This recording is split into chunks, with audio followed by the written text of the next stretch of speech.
Fashion show के time वहां पर तो 100 डिजाइनर्स और भी कर रहे हैं कलेक्शन।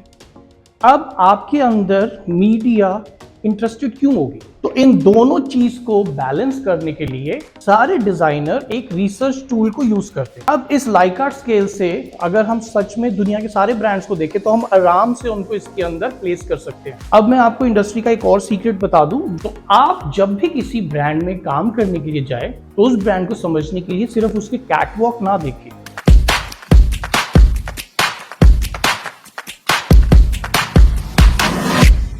आज समझते हैं कि रेंज प्लान क्या होता है और फैशन डिजाइनर्स रेंज प्लान बनाते कैसे हैं। अब फैशन डिजाइनर्स के पास हमेशा दो चैलेंजेस होते हैं, ये बहुत इंपॉर्टेंट चैलेंजेस है। पहला चैलेंज है सेलेबिलिटी,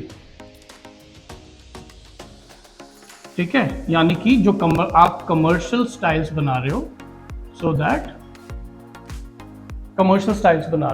दैट ज्यादा से ज्यादा लोग उन्हें खरीद सके। लोग जिन ओकेजन पे जाना चाहते हैं, वो जिस कल्चर से बिलोंग करते हैं, तो आपका जो भी कंज्यूमर है उसको दिमाग में रख के आपको ये पूरा कलेक्शन बनाना होता है सो दैट कि जब अगर को किसी ओकेजन में जाना हो तो वो पहन सके। उनकी बॉडी टाइप्स कैसी है, वो किस कल्चर से बिलोंग करते हैं, उनका एटीट्यूड क्या है, बिलीफ क्या है, तो वो पूरी कंज्यूमर स्टडी करने के बाद आप कुछ ऐसे स्टाइल्स बनाते हो जो थोड़े कमर्शियल हो।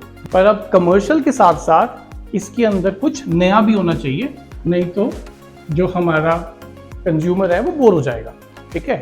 अब दूसरा चैलेंज ये है कि ऐसा कलेक्शन बनाएं जिसकी वजह से अगर वो कैटवॉक में जा रहा हो या वो उसकी लुक बुक बन रही है या उसको हम किसी कैंपेन में डाल रहे हैं, तो ऐसे पीसेस भी होने चाहिए जो बड़े आर्टिस्टिक हो, ठीक है, आर्टिस्टिक हो, थोड़े से कंसेप्चुअल हो, जिससे कि कंसेप्चुअल हो, थोड़े एक्सपेरिमेंटल हो,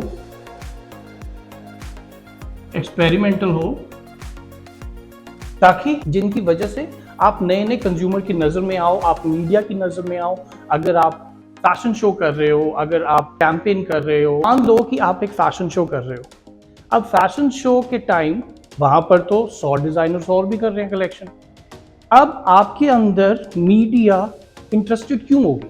वो तब होगी जब आपने कुछ ऐसा नया बनाया हो, ऐसा कुछ एक्सपेरिमेंटल नया बनाया हो जिसके बारे में मीडिया छाप सके, जिसकी वजह से आपकी ब्रांडिंग हो, मार्केटिंग हो, ठीक है। तो ये दूसरा चैनल जो था हमेशा उनके लिए कि ऐसा भी होना चाहिए कलेक्शन में, कुछ पीसेस ऐसे भी होने चाहिए जो थोड़े आर्टिस्टिक, कंसेप्चुअल या एक्सपेरिमेंटल हो, ठीक है। तो अब हम एक ऐसा रिसर्च टूल को यूज करेंगे। तो इन दोनों चीज को बैलेंस करने के लिए commercial as well as artistic सारे डिजाइनर एक रिसर्च टूल को यूज करते हैं। उस रिसर्च टूल का नाम है लाइकार्ट स्केल,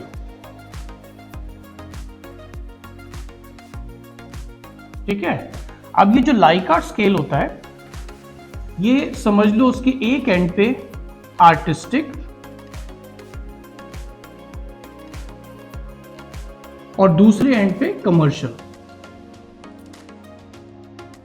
अब इसको कमर्शियल को हम बेसिक भी बोल सकते हैं ताकि आपको ज्यादा समझ आए। कमर्शियल का मतलब हो गया थोड़े ज्यादा बेसिक और आर्टिस्टिक का मतलब हो गया थोड़े एक्सपेरिमेंटल।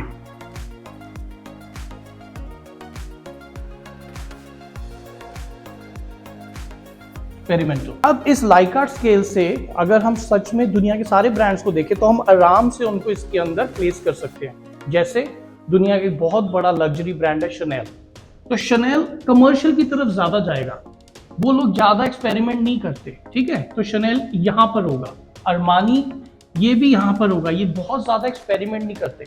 मगर कुछ डिजाइनर्स ऐसे हैं जो बहुत एक्सपेरिमेंटल डिजाइन दिखाते हैं, जैसे अलेक्जेंडर मक्वीन, ठीक है, जैसे विक्टर एंड रॉल्फ, जैसे आइज वैन हाफन।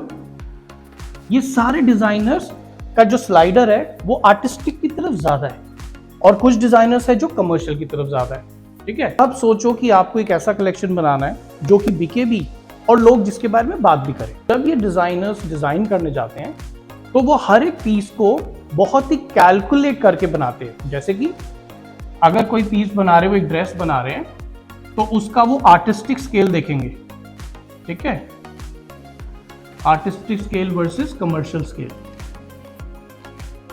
तो अगर आप किसी एक ड्रेस का स्लिट बहुत बड़ा कर दो तो वो आर्टिस्टिक की तरफ आने लग जाएगा, एक्सपेरिमेंटल की तरफ, क्योंकि इसे बहुत कम लोग पहन पाएंगे। उसका नेकलाइन एकदम डीप कर दो तो बहुत कम लोग पहन पाएंगे। उसका शेप एकदम अलग कर दो तो भी वो आर्टिस्टिक की तरफ बढ़ता जाएगा। तो आपका स्लाइडर इधर आ गया। अब ये डिजाइनर के हाथ में है कि वो इस स्लाइडर को कहाँ लेके जाए। आप उसी सेम ड्रेस के नेकलाइन कम कर दो, उसका जो स्लिट है उसको कम कर दो, तो वो कमर्शियल की तरफ आना शुरू हो जाएगा।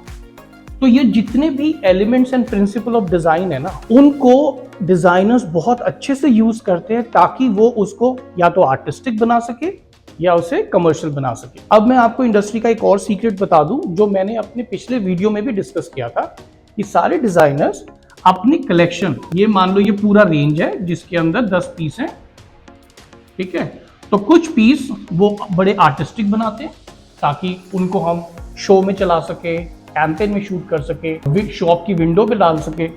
कुछ पीसेस हम फैशन बनाते हैं, ठीक है, और कुछ पीसेस हम बेसिक बनाते हैं, ठीक है।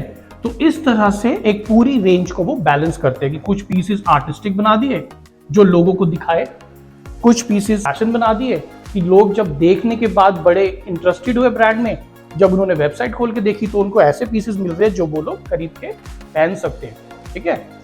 अब मान लो जब फैशन डिजाइन स्टूडेंट्स किसी भी ब्रांड को देखते हैं उनके कैटवॉक के थ्रू जो भी पिक्चर्स पब्लिश होती है, तो उन्हें लगता है कि ये वाले ब्रांड तो बहुत ही आर्टिस्टिक है, पर उन्होंने एक्चुअली में उनका आर्टिस्टिक वाला पार्ट ही देखा है, उन्होंने देखा नहीं कि पूरा ब्रांड कैसा है। तो जैसे ही डिजाइन स्टूडेंट्स कहीं पर भी जॉब करने जाएंगे तो उनको सबसे पहले देखना है कि आर्टिस्टिक वर्सेस कमर्शियल में मेरा ब्रांड कौन से एरिया के अंदर, किस ब्रैकेट में आता है। क्या वो बहुत आर्टिस्टिक है, क्या वो बहुत आर्टिस्टिक पीस भी बनाता है और बहुत कमर्शियल पीस भी बनाता है, या मेरा ब्रांड ऐसा है जो ज्यादा से ज्यादा आर्टिस्टिक स्टाइल बनाता है और कमर्शियल स्टाइल बहुत कम बनाता है। तो आप जब भी किसी ब्रांड में काम करने के लिए जाए तो उस ब्रांड को समझने के लिए सिर्फ उसके कैटवॉक ना देखे, उनके स्टोर्स पे भी जाए, वेबसाइट पे भी जाए और फिर देखे कि ये मेरे लाइकार्ट स्केल पे, जहां पर एक तरफ आर्टिस्टिक है और एक तरफ कमर्शियल है, मेरा ब्रांड कहां पर लाई करता है। और कई बार क्या होता है कि कई डिजाइन स्टूडेंट्स बहुत ही ज्यादा एक्सपेरिमेंटल होते हैं दिमाग में, और उन्होंने एक ब्रांड को देख देख के, मान लो आपने गौरव गुप्ता को देखा या अमित अग्रवाल को देखा, उनको देख देख के तुम्हें लगता है कि ये तो कितने ज्यादा आर्टिस्टिक ब्रांड है, इनके साथ मेरी बहुत चलेगी। मगर अगर आपको सच में अमित अग्रवाल, गौरव गुप्ता और ये जितने भी अदर ब्रांड्स हैं उनको सच में समझना है तो आपको उनके स्टोर में जाके भी एक बार चेक करना पड़ेगा, तब आपको समझ आएगा कि कैसे ये लोग अपनी पूरी लाइन को बैलेंस करते हैं। और आप भी जब उनके साथ काम करना शुरू करेंगे और मान लो आपको बोल दिया कि आपको एक रेंज बनानी है, तो आप उस रेंज में ये तीनों चीजें दिखाएंगे उनको। आप सिर्फ बेसिक बना के नहीं दिखा देंगे तो वो तो बोर हो जाएंगे, कहेंगे कि ये क्या बना ला है। अगर आपने सिर्फ एक्सपेरिमेंटल बना दिया आर्टिस्टिक, वो कहेंगे कि यार इसको पहनेगा कौन। मगर जब आप एडिटोरियल या आर्टिस्टिक से लेके बेसिक सारे के सारे डिजाइन दिखाओगे, तब उन्हें लगेगा कि हाँ ये बिल्कुल रेंज बिल्कुल बैलेंस लग रही है, इसमें आर्ट भी है और कमर्शियलिटी भी। होप कि आपने कुछ नया सीखा इस वीडियो से। अगर हाँ तो इस वीडियो को लाइक कीजिए, शेयर कीजिए और सब्सक्राइब करके मेरे चैनल को मुझे हेल्प करे इस फैशन कम्युनिटी को ग्रो करने के लिए। मैं आपसे दोबारा मिलूंगा। सी यू सून।